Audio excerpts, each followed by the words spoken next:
তাআলার জন্য। প্রতি উত্তরে আল্লাহ তাআলা কি বললেন? আল্লাহ তাআলা বললেন যে আসসালামু আলাইকা আইয়ুহান নাবিয়্যু ওয়া রাহমাতুল্লাহি ওয়া বারাকাতুহু, যে হে আমার সুপরিচিত নবী, রহমত এবং শান্তি বর্ষিত হোক আপনার উপরে। সাল্লাল্লাহু আলাইহি ওয়াসাল্লাম আবারও বললেন যে আসসালামু আলাইনা ওয়া আলা ইবাদিল্লাহিস সালিহিন, যে আমাদের উপর শান্তি বর্ষিত হোক এবং আরও বর্ষিত হোক তাদের উপরে যারা সৎ কর্মশীল।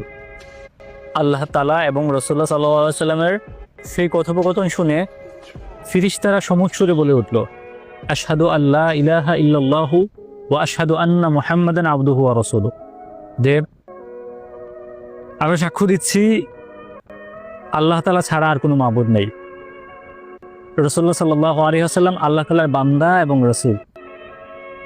আমরা ইবাদতে মজা পাই না এই জন্যেই, কারণ হচ্ছে আমরা আসলে ইবাদতের গল্পগুলো বুঝি না। সূরাতে আল্লাহ